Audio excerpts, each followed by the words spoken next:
Since we're all suffering a long martyrdom of sportless nights, I've been watching the Michael Jordan documentary because there's really nothing else on TV. The NFL draft does not suffice for me to satisfy my appetite for sports.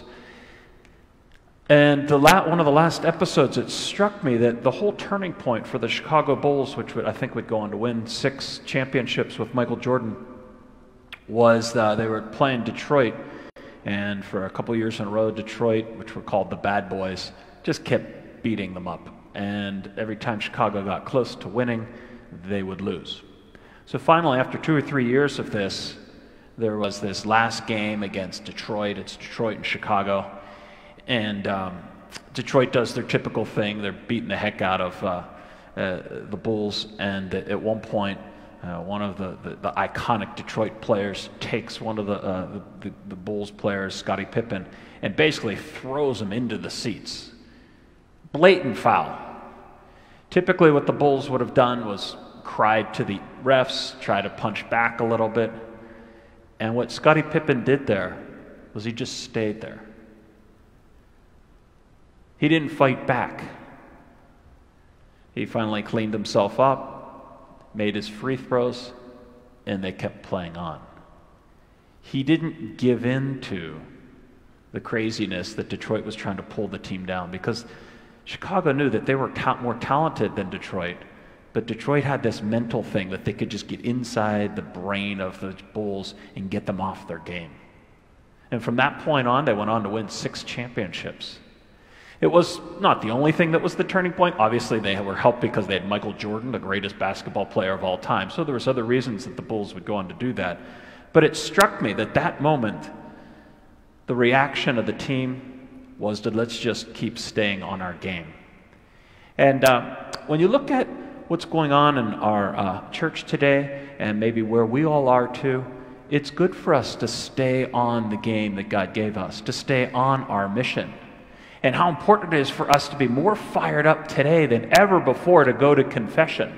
The readings today line up perfectly. Did you notice the sequence? First, we get forgiveness from St. Stephen. Second, we get the Eucharist. This is the process at which all Catholics should be recognizing the glory of coming to God's grace, that first and foremost, we put ourselves through confession into the light of God's grace, which is why our church has first opened up confessions before coming to the Eucharist. It's the perfect thing that we all need to realize, is that none of us have the right to receive the Eucharist. It's a gift that God gives us. And don't you think it's much better for us to stay on the game that God's given us? Namely, God tells us, He reveals to us how He wants to be worshipped. But what happens is sometimes we worship God the way we feel like we should worship Him, which is okay. I mean, God will take that. But the highest form of worship is to adore God the way He wants us to worship Him.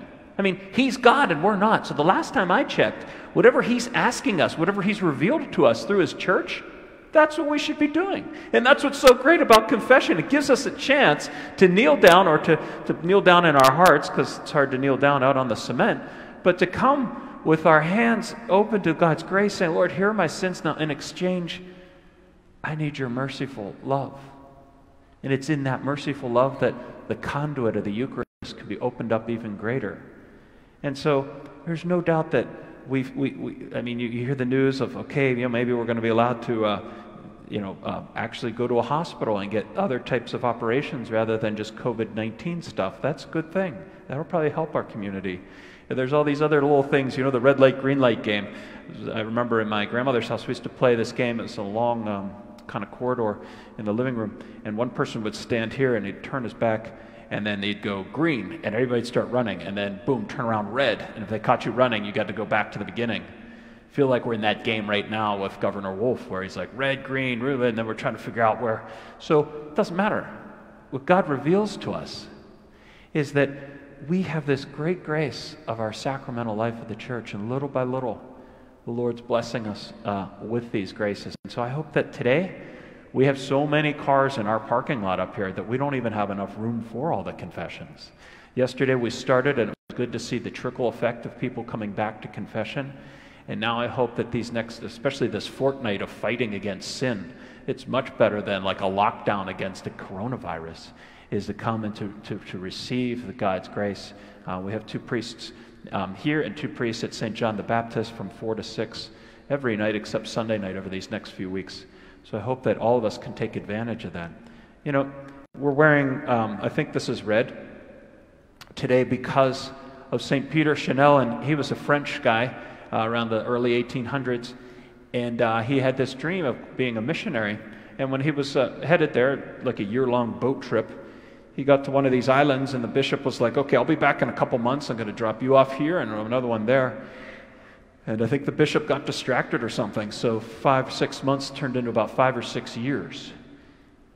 And he was on this island where he didn't speak the language. Most people were very against the faith, and there were rough and tough people on this island. And finally, after 4 or 5 years, St. Peter Chanel was making some headway in evangelization. And in fact, the son of the king converted and got baptized. And that was the death sentence for St. Peter, because the family of the king could not become Christian, but the son did. And so they took him out, and I think they beat him over the head and killed him.